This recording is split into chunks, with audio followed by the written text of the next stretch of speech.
Praise the Lord. இன்றைய பலப்படுத்தும் வார்த்தை சங்கீதம் 119 அதிகாரம் 159 வசனம். சாம் சாப்டர் 119 verse 159. கர்த்தாவே, உமது கிருபையின்படி என்னை உயிர்ப்பியும். Revive me, O Lord, according to your loving kindness. ஹல்லேலூயா.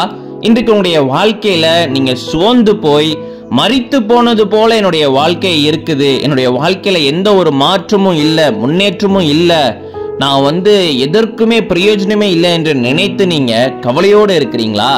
ஒவ்வொரு நாளும் நீங்க ஏசப்பா கிட்ட போய் ஜெபம் பண்ணுங்க.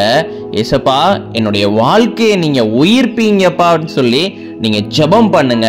நிச்சயம் உங்க வாழ்க்கையில எந்தெந்த காரியங்கள்லாம் மரித்து போனது போல இருக்குதோ எல்லாவற்றையும் அவருடைய கிருபையின்படி அவர் உங்க வாழ்க்கையில எல்லாவற்றையும் உயிர்ப்பிப்பார், எல்லாவற்றையும் மீண்டும் துவங்கி வைப்பார், எல்லாவற்றையும் செய்கிறதற்கு அவர் உதவி செய்வார்.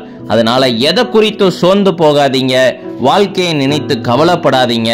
கர்த்தர் உங்க வாழ்க்கையில இருக்கிற எல்லா மரித்து போன காரியங்கள் எல்லாவற்றையும் உயிர்ப்பிப்பார். உங்க வாழ்க்கையில எல்லாம் மீண்டும் துவங்க போகுது. உங்களுடைய ஆவிக்குரிய வாழ்க்கையிலும் ஒரு பெரிய மாற்றத்தை நீங்க காண போறீங்க. நிச்சயம் கர்த்தர் உங்க வாழ்க்கையில பெரிய காரியங்களை செய்வார். நம்ம எல்லாரும் கண்களை மூடி செபிக்கலாம். எங்களை நேசிக்கிற நல்ல தகப்பனே, ஏசப்பா, பிள்ளைங்க இந்த நாள்ல சோர்ந்து போயிருக்கிறாங்க. நீங்க தகப்பனே ஏசப்பா எல்லா சோர்வுகள்ல இருந்து ஒரு விடுதலையை கொடுங்க. ஆண்டவரே ஏசப்பா, எல்லாம் மரித்து போனது போல இருக்கிற எல்லா காரியங்களும் மீண்டும் தகப்பனே துவங்கி வைங்கப்பா. நீங்க செய்ய கிருபை கொடுங்க. நீங்க தகப்பனே ஏசப்பா பலப்படுத்துங்க, மகிமைப்படுங்க. இயேசுவின் மூலம் செபிக்கிறோம் எங்கள் ஜீவனுள்ள நல்ல பிதாவே. ஆமேன், ஆமேன், ஆமேன்.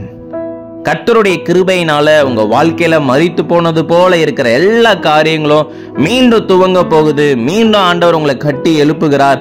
மீண்டும் நீங்க கர்த்தருக்காக பெரிய காரியங்களை செய்ய போகிறீங்க. God bless you. Have a blessed day.